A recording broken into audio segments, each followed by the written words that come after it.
Big Creek, May 16th. Miss Hannah Bovre returned last week from Minneapolis, where she spent the past 3 weeks. She is now visiting with her mother, Mrs. Hellick Severson, and sister, Mrs. M.O. Romanstad, and in June she leaves for Madagascar to be a missionary. She plans to be gone for a period of 7 years. The Eau Claire Leader, Eau Claire, Wisconsin, Friday, May 18th, 1923.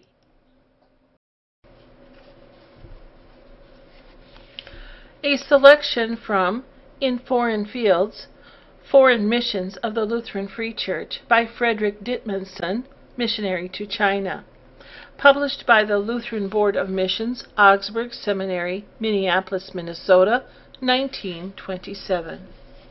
My First Christmas in Madagascar. About 3 p.m. on Christmas Eve, I heard a great noise and commotion coming from the woods which lie a short distance away from the mission station. "What is all this about?" I asked. Mrs. Helen informed me it was the boys coming with the Christmas tree. As they have no evergreen trees here, they use one that resembles a birch. When it had been put in its place in church, I had the pleasure of helping decorate it, together with Mrs. Durness and a few of the boys. It was hard to realize that it was Christmas, as the thermometer registered from 100 to 110 degrees. But seeing the familiar decorations, hearing the good old Christmas melodies, and reading the blessed story brought with it a feeling that Christmas was near. In the evening a program was given by the children. How eager they were to get to the platform to speak or sing about the Christ child whom they had learned to love. On Christmas morning the church was filled to capacity. The Christians from the Monasoa district had come to spend the holidays here. It was indeed an important and impressive meeting.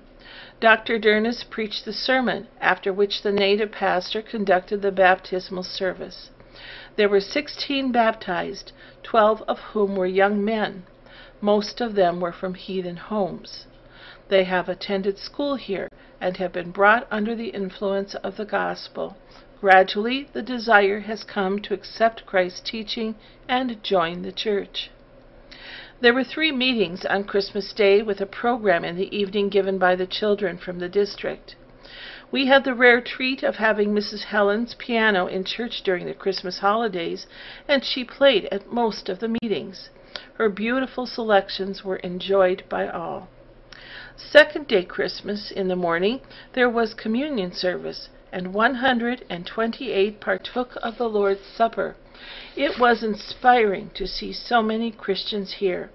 In the front seat sat an old man who had once been a strong opponent of missionary work.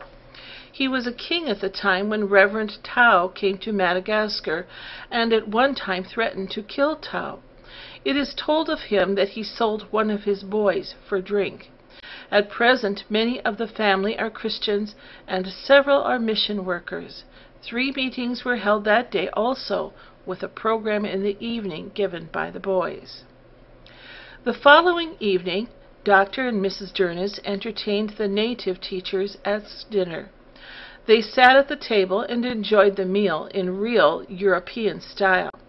We, together with the teachers, spent the next evening at the girls' home with Reverend and Mrs. Helen. A good program was rendered, after which a lunch was served. Saturday was a very busy day. The plans were that the boys should serve a farewell meal to those who were going to the interior to normal school. Together with the 2 who had been there before, there were now 4 going for the first time. The special treat consisted of waffles with syrup. A few days previous, some of them had prepared the flour by pounding rice and drying it in the sun. With a little help from Mrs. Durness, the work was soon in full sway. 2 of the boys worked most of the day making waffles. Clean mats were spread on the floor to serve as a tablecloth, and Dr. Durness' office porch was their dining room. He entertained them with phonograph music while they enjoyed their meal most heartily. New Year's Day was the day of the annual sale. People brought vegetables, fruit, and different articles to be sold. In this way, they raised a portion of the funds necessary to pay the expense of the church. The Ladies' Aid had their annual business meeting and reported a successful year. A 4-day conference attended by the evangelists, pastors, and teachers in the district followed. There were difficult problems to solve which required both patience and time. Time seems to have very little value in Madagascar. It was indeed a blessed and interesting Christmas. Even though I understand very little of the sermons, yet the gospel message was felt. During the first year, one has a difficult struggle to learn the language and also to become familiar with the people and their customs. I find the natives kind-hearted and very willing to help. Thank you all who have given of your means and made it possible for me to have a share in this wonderful work. Written by Hannah Bovre, who would become Mrs. Hannah Vaagness, mother of Morris and Carl Vaagness, who join us on this program today.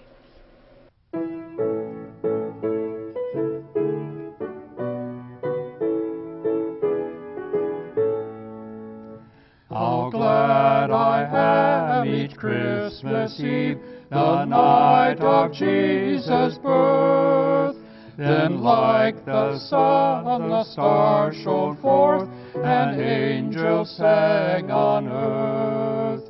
Jeg er så glad hver julekveld, for da blev Jesus født. Da lyste stjernen som en sol, og engler sang så søtt. Det lille barn i Betlehem, han var en konge stor, som kom fra himmelens høye slott, ned til vår arme jord. Nu bor han høyt i himmelrik, han er Guds egen sønn, men husker alltid på det små og hører deres bønn. Jeg er så glad hver julekveld, da synger vi hans pris. Da åpner han for alle små sitt søte paradis. And so I love each Christmas Eve, and I love Jesus too, and that he loves me in return, I know so well is true.